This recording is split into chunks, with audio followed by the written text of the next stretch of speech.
हरिओम, ओम गणेश, जय श्री कृष्ण। एक बार फिर से कर्मकांड बाय आनंद पाठक में आप सभी का मैं स्वागत करता हूं और सर्वप्रथम तो आप सभी को मेरी ओर से वैकुंठ चतुर्दशी की बहुत बहुत शुभकामनाएं। और जैसे हमारे पुराणों में, शास्त्रों में और हमारे ग्रंथों में लिखा है कि अगर वैकुंठ चाहिए तो वैकुंठ चतुर्दशी पर जो भगवान ने या शास्त्रों के कथन के अनुसार जो विधान है वो अवश्य करना चाहिए। ऐसा करने वाला जो साधक है, मनुष्य है, वो अवश्य ही वैकुंठ को प्राप्त करता है, श्री हरि की कृपा प्राप्त करता है, इसमें कोई संदेह नहीं रखना चाहिए। और यह साक्षात भगवान का कथन है, वही आज मैं आपको श्रवण करवाऊंगा और कुछ ऐसे सरल टोटके बताऊंगा जो वैकुंठ चतुर्दशी को अवश्य करने चाहिए, जो हमारे शास्त्रों में ही लिखित है। अगर आपको यह विषय वीडियो पसंद आता है तो लाइक कीजिएगा, शेयर कीजिएगा, चैनल पर नए हो तो सब्सक्राइब करके घंटी का आइकॉन अवश्य दबाइएगा। तो चलिए शुरू करते हैं। तो जैसे लिखा है कि अगर हर एक प्रकार की दुख से मुक्ति चाहिए, दरिद्रता से मुक्ति चाहिए, हरि और हर अर्थात शिव और विष्णु की कृपा चाहिए, तो वैकुंठ चतुर्दशी के दिन किसी भी समय दूध से ओम नमः शिवाय या फिर रुद्र अष्टाध्यायी या फिर रुद्र के अर्थात शिव जी के किसी भी स्तोत्र या मंत्र के माध्यम से भगवान के ऊपर अर्थात शिवलिंग के ऊपर अवश्य ही अभिषेक करना चाहिए।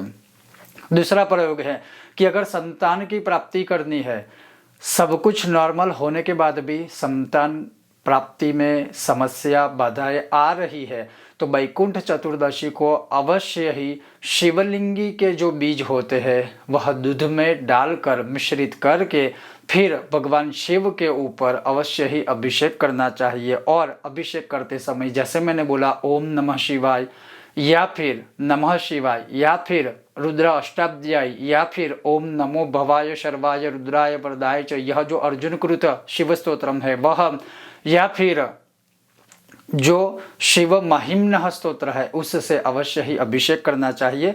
संतान प्राप्ति के द्वार अवश्य खुल जाते हैं। उसके पश्चात जैसे वैकुंठ चतुर्दशी पर ही शिव जी ने करोड़ों सूर्यों की कांति के समान वाला सुदर्शन चक्र भगवान श्री हरि विष्णु को दिया था, जिसे सर्वस्व और सर्वशक्तिशाली शस्त्र के रूप में भी माना गया है। और ये हम सब जानते हैं कि सुदर्शन चक्र जो है वो काफ़ी शक्तिशाली है, उसका क्या क्या किस समय पर भगवान ने लीलाओं के अनुसार प्रयोग किया हुआ है। तो वैसे लिखा है कि शिवजी के ऊपर और विष्णु के ऊपर अर्थात शिवजी के ऊपर बिल्वपत्र बेलपत्र यथाशक्ति अर्पण करें वैकुंठ चतुर्दशी में, और भगवान विष्णु के ऊपर तुलसी दल समर्पित करें अर्थात खास करके शालिग्राम स्वरूप के ऊपर। तो शिवजी के ऊपर बेलपत्र चढ़ाए और हरि के ऊपर शालिग्राम स्वरूप के ऊपर तुलसी दल चढ़ाए। अब जितने भी प्राप्त होते हैं, मैं कहता हूं कम से कम एक और अधिक से अधिक सहस्त्र चढ़ाए, तो क्योंकि सहस्त्र का बहुत ही बड़ा विधान है जो मैं आगे आपको बताऊंगा, सुनाऊंगा। उसी प्रकार से जैसे इस वैकुंठ चतुर्दशी में या वैकुंठ चतुर्दशी के दिन भगवान शिव के ऊपर और भगवान विष्णु के ऊपर 1000 सहस्त्र कमल दल अर्पण करने का विधान है। वैसे तो पता नहीं है प्राप्त हो पाते हैं, नहीं हो पाएंगे या कुछ भी है, लेकिन जितने भी कमल प्राप्त हो पाए उतने कमल अगर विष्णु के ऊपर चढ़ाते हैं तो विष्णु सहस्त्र नामों से, शिव जी के ऊपर चढ़ाते हैं तो शिव सहस्त्र नामों से। अगर कमल दल पुष्प 1000 न मिले तो जितने मिले उसके अलावा बाकी के जो नामों से है वह सुगंधित पुष्पों से आप भगवान शिव या विष्णु के ऊपर सहस्त्र नामों से एक एक पंखुड़िया या एक एक पुष्प अर्पण कर सकते हो, क्योंकि वैकुंठ चतुर्दशी में यह बहुत ही बड़ा महात्म्य बताया है और यह हमारे पुराणों में बताया हुआ है। उसके अलावा जैसे ओम नमो भगवते वासुदेवाय या फिर ओम नमो नारायणाय, इस मंत्र की अवश्य ही यथाशक्ति कम से कम एक माला अवश्य ही करनी चाहिए किसी भी समय। और पूरे वैकुंठ चतुर्दशी अर्थात सुबह से लेकर दूसरे दिन के सूर्य उदय तक किसी भी समय आप यह मंत्र जाप कर सकते हो। चलते फिरते उठते बैठते भी चाहे तो आप यह मंत्र जाप कर सकते हो। उसके अलावा जो बहुत ही बड़ा महत्व और एक है, अगर आपको लक्ष्मी की प्राप्ति करनी है तो वैकुंठ चतुर्दशी में संध्या काल के समय सूर्य अस्त हो जाए, उसके पश्चात घर में मंदिर के सामने या फिर घर के आंगन में या फिर घर की किसी भी दिशाओं में कहीं पर भी कोई भी दिया प्रज्वलित करे, और अगर लक्ष्मी के विषय में हम बात करें तो श्री यंत्र के सामने या फिर श्री हरिहर अर्थात भगवान विष्णु या शालिग्राम स्वरूप के सामने या फिर शिवलिंग के सामने एक दिया प्रज्वलित करके यथाशक्ति श्री सूक्तम, कनकदारा स्तोत्र या सांपुटिक श्री सूक्तम के पाठ कीजिए, अवश्य ही लक्ष्मी की कृपा प्राप्त होगी। इसके अलावा जो दीपदान का विधान अवश्य ही करना चाहिए, वैकुंठ चतुर्दशी में संध्या काल के पश्चात घर की देहली में एक दिया आप रख सकते हो, देहली के ऊपर या देहली के आगे या घर के अंदर देहली के सामने एक दिया प्रज्वलित कर सकते हो। चाहे तो देहली के दोनों साइड पे 2 दिए भी आप रख सकते हो। उसके अलावा घर के आंगन में दिए प्रज्वलित कर सकते हो, और मंदिर के सामने तो अवश्य करना ही करना है।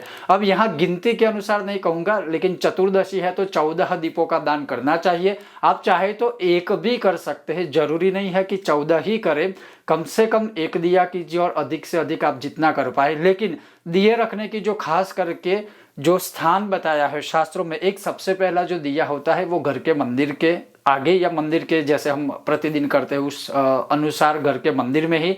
उसके पश्चात आप घर की देहली पर दिया रख सकते हो, घर के आंगन में भी रख सकते हो, और घर के पीछे का अगर बाग है तो पीछे भी रख सकते हो, और आप चाहो तो टेरेस के ऊपर भी सब सकुशल है, अर्थात कहने का तात्पर्य है कि वेदर अच्छा है, पवन वगैरह है, तो वो आप अपने हिसाब से जो भी देश काल अनुसार आप चाहे तो कर सकते हैं। लेकिन जितने अधिक दिए करेंगे उतना ही अधिक फल मिलेगा और वैकुंठ की प्राप्ति होगी।